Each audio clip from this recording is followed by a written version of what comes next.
अर्तुल के ठिकाने का पता चल गया है। कहाँ है वो? वो कल अपनी बीवी और देली दमीर से मुलाकात करेगा। तुमने अपने बाबा को तो नहीं बताया? नहीं, वो नहीं जानते।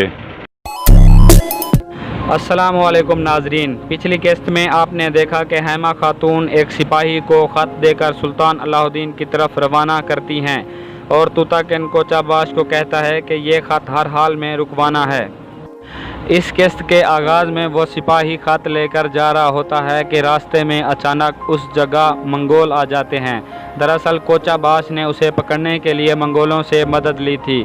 चुनाचे वो मंगोल उस सिपाही को पकड़ लेते हैं और उससे ख़त छीन लेते हैं, लेकिन ऐन उस वक्त बमसी एक तरफ से नमूदार हो जाता है और मंगोलों पर हमला कर देता है।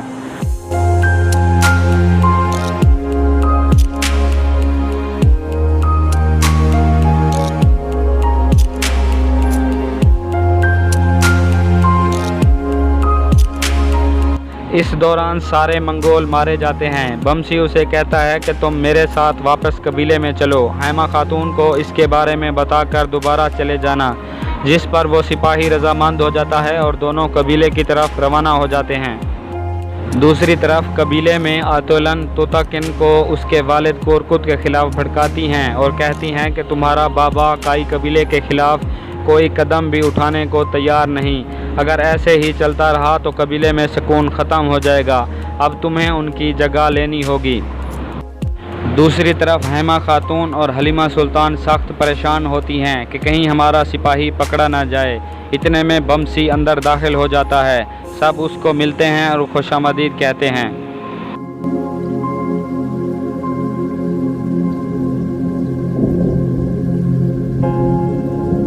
बमसी कहता है कि मैं गुनगुत को भी साथ लाया हूँ। फिर वो उसे अंदर बुलाता है। गुनगुत हेमा खातून को बताता है कि किस तरह मंगोलों ने उस पर हमला किया और फिर बमसी ने उसे बचाया, जिस पर हेमा खातून अल्लाह का शुक्र अदा करती हैं कि वो सिपाही खैरियत से वापस आ गया और उनका ख़त भी किसी के हाथ नहीं लगा। दूसरी तरफ कोचाबाश वापस आकर तूताकिन को बताता है कि वो सिपाही मुझे कहीं भी नहीं मिला। रात को अर्तुल छुपकर कबीले में दाखिल होता है और देली दमीर के खेमे में जाता है, जहां हकीम आर्तुक भी मौजूद होता है। इतने में बमसी अंदर दाखिल होता है और जिसे देखकर अर्तुल बहुत खुश होता है और कहता है कि तुम ठीक वक्त पर पहुंचे हो। बमसी कहता है कि काफ़ी अरसे से मैंने दुश्मनों के सर नहीं उड़ाए, इसलिए मैं भी लड़ने के लिए बेचैन हूँ। इसके बाद अर्तुल हलीमा को बुलाने को कहता है। हलीमा जब आती है तो अर्तुल कहता है कि तुम तैयारी करो, हम कोनिया जा रहे हैं, क्योंकि हमारा सिपाही ख़त लेकर नहीं पहुंच सका, इसलिए हम खुद वहां जाएंगे। लेकिन हलीमा सुल्तान और देली दमीर को कबीले से निकलने की इजाज़त नहीं थी, इसलिए अर्तुल एक चाल चलता है और देली दमीर को कोचाबाश के पास भेजता है।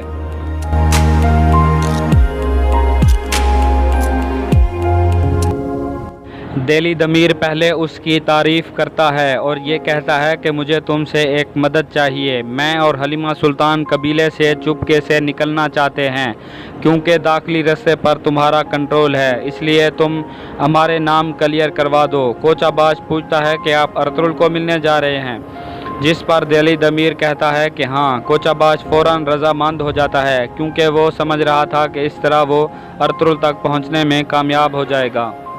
इसके बाद हलीमा सुल्तान वापस आकर हेमा खातून को कोनिया जाने के लिए बताती है। हेमा खातून कहती है कि रास्ता इतना ख़तरनाक और लंबा है, तुम कैसे जाओगी? जिस पर हलीमा कहती है कि ख़तरनाक रास्तों तक अर्तुल हमारे साथ होगा, आगे मैं और देली दमीर साथ होंगे। ये सारी बातें बाहर गोपचे भी छुपकर सुन लेती है और फिर वहाँ से चली जाती है। इसके बाद हलीमा एक और बात हेमा खातून को बताती है कि आपका बड़ा बेटा सुंगड़ तेगन जिंदा है, जिसे सुनकर वो चौंक जाती है और उनकी आंखों में आंसू आ जाते हैं, क्योंकि वो एक लंबे अरसे से लापता था। सब यही समझते थे कि वो शहीद हो गया है। दूसरी तरफ गोपचे फ़ौरन तूताकिन के पास जाती है और बताती है कि मैंने अर्तुल का पता लगा दिया है, तुम जाओ और उसको कबीले में ले आओ और सज़ा दिलवाओ।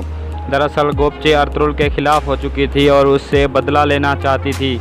इसके बाद तूताकिन फ़ौरन गोमस्तेगन के पास जाता है और उसे बताता है कि अर्तुल का पता चल गया है। कल देली दमीर और हलीमा सुल्तान उससे मिलने वाले हैं। इतने में कोचाबाश वहां आता है और तूताकिन उसे कहता है कि सिपाही तैयार करो, कल सुबह हमें कबीले से निकलना है क्योंकि अर्तुगरुल का पता चल गया है। इसके बाद कोचाबाश कबीले से बाहर जाकर एक मंगोल से मिलता है और उसको अर्तुगरुल के कोन्या जाने के फैसले के बारे में उसे बताता है। दूसरी तरफ नोयान के डेरे पर मंगोल सिपाही तांगुत को पकड़कर ले आते हैं।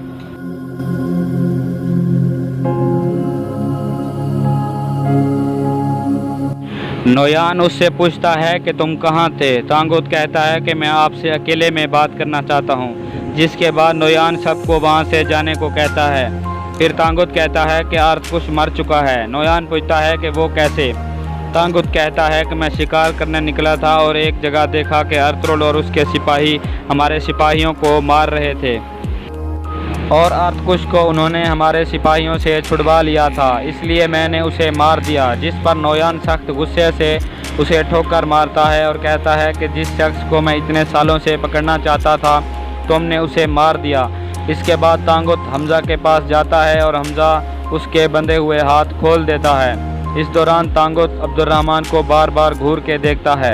दरअसल उसने उस रात अब्दुर्रहमान को अर्तुगरुल से मुलाकात करते हुए देख लिया था और उसे पता चल गया था कि अब्दुर्रहमान दरअसल अर्तुगरुल के लिए काम कर रहा है, लेकिन इस बारे में अभी तक उसने नोयान को नहीं बताया था।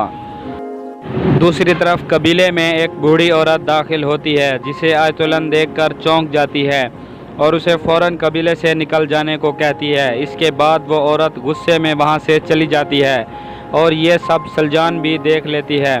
सलजान उस औरत के पीछे चली जाती है और उससे पूछती है कि आयतुल्लाह तुम्हें देखकर इतनी परेशान क्यों हो गई थी।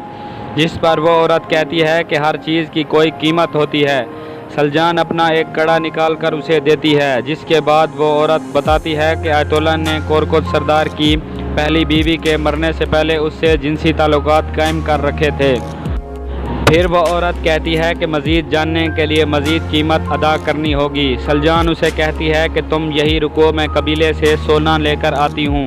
ये सब गूंजा गुल भी छुप कर सुन लेती है क्योंकि आयतुल्लाह ने उसे उस औरत के बारे में पहले बता दिया था। सलजान के जाने के बाद गूंजा गुल उस औरत के पास जाती है और पूछती है कि तुमने सलजान को क्या बताया है। औरत कहती है कि मैंने कुछ भी नहीं बताया। इतने में वो कड़ा नीचे गिर जाता है जो सलजान ने उसे दिया था। गूंजा गुल कहती है कि तुमने कुछ नहीं बताया तो ये क्या है। इसके बाद वो औरत को ज़ोर से थप्पड़ मारती है जिससे वो गिर जाती है और उसका सर पत्थर पर जाकर लगता है और वो उधर ही मर जाती है।